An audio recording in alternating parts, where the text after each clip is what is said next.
So welcome students. आज या व्हिडिओमध्ये आपण पॅसिव्ह व्हॉइस शिकणार आहोत. सो पॅसिव्ह व्हॉइस काय आहे? पॅसिव्ह व्हॉइस ही इंग्लिशची फॉर्मल भाषा आहे. जर तुम्हाला तुमचे जॉब इंटरव्ह्यूज क्लिअर होत नसतील, जर तुम्हाला प्रमोशन्स मिळत नसतील, तर याचा अर्थ हा आहे की तुम्हाला इंग्लिशची फॉर्मल लँग्वेज येत नाहीये. म्हणजे थोडक्यात तुम्हाला पॅसिव्ह व्हॉइस येत नाहीये.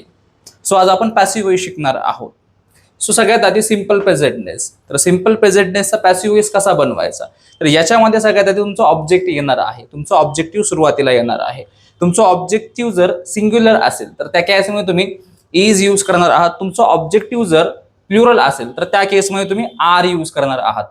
पॅसिव्ह व्हॉइसच्या प्रत्येक सेंटेन्समध्ये कंपल्सरी आपण वर्बचा थर्ड फॉर्म यूज करतो. So you are going to use their V3. आणि सगळ्यात शेवटी आपले एक्स्ट्रा डिटेल येईल. एक्स्ट्रा डिटेल म्हणजे डेट, टाइम, डे वगैरे हे सर्व एक्स्ट्रा डिटेल्समध्ये येतं. सो तुम्ही शेवटी एक्स्ट्रा डिटेल्स यूज करणार आहात. तर सिंपल प्रेझेंटनेसचा पॅसिव्ह व्हॉइस यूज कुठं होणार आहे? ज्यावेळेस तुम्ही असं म्हणता की एखादी गोष्ट रेग्युलरली घडते किंवा एखादी गोष्ट एखाद्या विशिष्ट दिवशी घडते, जसं की सपोज एखादं साप्ताहिक फक्त रविवारीच ते प्रकाशित होतं, तर अशा प्रकारचे वाक्य जे आहे ते तुम्ही सिंपल प्रेझेंटनेसच्या पॅसिव्ह व्हॉइसमध्ये सांगणार आहात. किंवा तुमच्या ऑफिसमध्ये दर सकाळी अटेंडन्स जे आहे ते मार्क होते, किंवा दररोज टीचरकडून होमवर्क किंवा बुक जे आहे ते चेक केली जाते. तर अशा प्रकारच्या सर्व वाक्यांसाठी आपण सिंपल प्रेझेंटनेसचा पॅसिव्ह व्हॉइस यूज करणार आहोत. सो एक्झाम्पल्स बघूयात. Attendance is marked every day.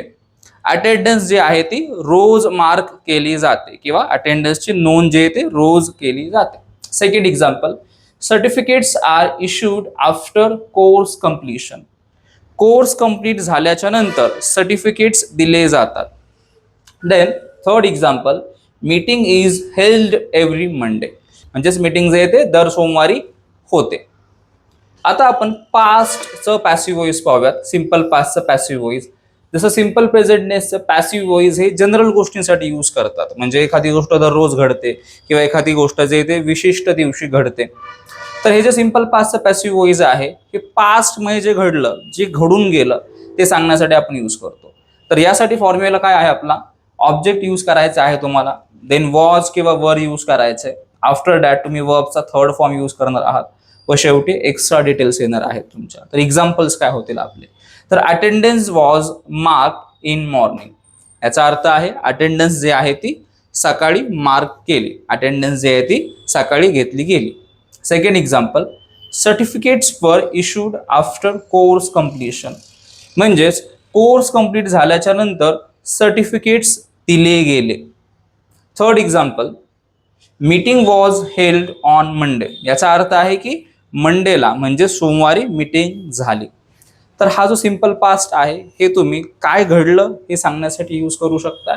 व जो सिंपल प्रेझेंटनेस आहे हा तुम्ही काय सतत घडतं हे सांगण्यासाठी यूज करू शकताय.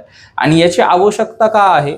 बिकॉज बघा तुम्ही ह्या वाक्यांमध्ये कुठेच सब्जेक्ट नाहीये. सब्जेक्ट म्हणजेच कर्ता नाहीये.